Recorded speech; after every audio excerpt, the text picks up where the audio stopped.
제7장 하피드는 말을 타고 동쪽 문을 통해 다마스쿠스로 들어갔다. 그는 회의와 불안한 마음을 안고 스트레이트라고 불리는 길을 따라 들어갔다. 수백 개의 노점상에서 터져 나오는 고함과 소음으로 마음이 진정되지 않았다.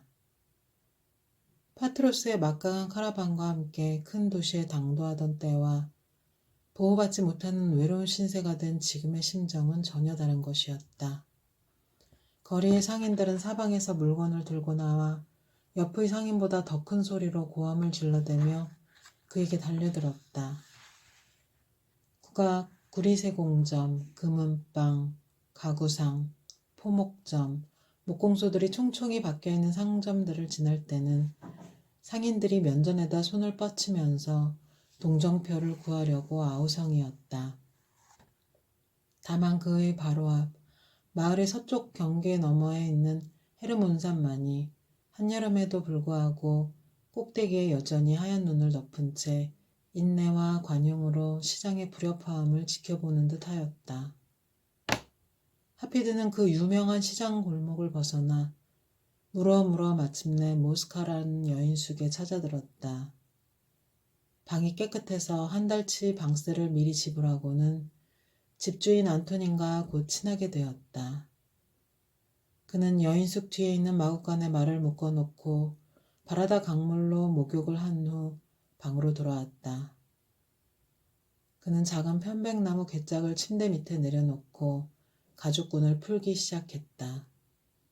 그 덮개는 쉽게 열렸고 곧 가죽 두루마리들이 드러나 보였다. 그는 안으로 손을 뻗어 가죽을 쓰다듬어 보았다. 그의 손가락 아래 느껴지는 가죽 두루마리들이 마치 살아있는 것 같아서 자기도 모르게 얼른 손을 빼냈다. 하피드는 일어나 격자 창문으로 다가갔다. 밖에서는 시장의 소음이 희미하게 들려왔다. 그 소음이 들려오는 곳을 보고 있노라니 불현듯 회의와 불안감이 다시 찾아들고 자신감도 점점 사라져갔다. 그는 눈을 감고 벽에 머리를 기댄 채 크게 울부짖었다.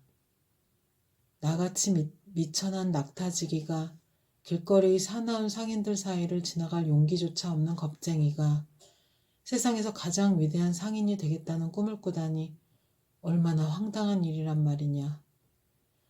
오늘 나는 이 눈으로 수백 명의 상인을 보았고 그들은 모두 나보다 훨씬 더 상인이라는 직업에 잘 어울려 보였다. 모두가 대담하고 열성적이면서 끈기를 가지고 있었다. 그들은 모두 시장이라는 정글에서 살아남을 수 있었다. 내가 그들과 경쟁하여 이길 수 있다는 것은 얼마나 주제넘은 생각인가. 파트로스 주인님, 오 나의 파트로스, 난 아무래도 주인님을 다시 실망시킬 것 같습니다. 그는 침대에 몸을 내던지고는 흐느껴 울다가 지쳐서 잠이 들었다. 잠에서 깨어났을 때는 아침이었다. 하피드는 눈을 뜨기 전부터 새가 지저귀는 소리를 듣고 있었다.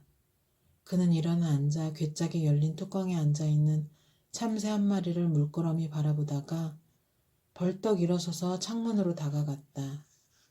밖에서는 수천 마리 참새가 무화과 나무에 옹기종기 모여 앉아 아침이 왔음을 알리고 있었다. 그가 바라보고 있는 동안에도 몇 마리의 참새가 창틀로 날아와 앉았다가 그가 조금만 움직이면 금방 날아가 버리곤 했다. 그는 몸을 돌려 괴짝을 보았다. 깃털 달린 이 작은 방문객은 머리를 쳐들고 젊은이를 바라보고 있었다. 하피드는 천천히 괴짝으로 걸어가 손을 뻗었다. 그러자 새는 그의 손바닥 위에 사뿐 올라앉았다. 너희 수많은 동료들은 겁을 먹고 바깥에 있는데 너만이 안으로 들어올 용기를 가졌구나. 새는 하피드의 손을 세게 한번 쪼았다. 하피드는 참새를 빵과 치즈가 든 배낭 옆 테이블에 올려놓았다. 그가 빵 조각을 뜯어 그 작은 친구 앞에 놓아주자 참새는 쪼아먹기 시작했다. 문득 무슨 생각이 떠올라 하피드는 다시 창가로 갔다. 그리고 격자창의 구멍에 손을 넣어 보았다. 그것은 너무 작아서 어떤 참새라도 들어오기가 거의 불가능해 보였다. 그때 불현듯 파트로스의 목소리가 생각나 큰 소리로 그의 말을 되뇌었다. 성공하겠다는 의지로 충만하다면 실패가 너를 이길 수 없을 것이다. 그는 괴짝으로 돌아가 두루마리들 사이로 손을 집어넣었다. 한 가죽 두루마리가 다른 것보다 훨씬 낡아 있었다. 그는 괴짝에서 그것을 꺼내어 조심스레 펼쳐들었다. 그의 마음을 짓누르던 두려움은 어느새 사라지고 없었다. 문득 참새가 있던 곳을 바라보았다. 새는 이미 날아가 버린 뒤였다.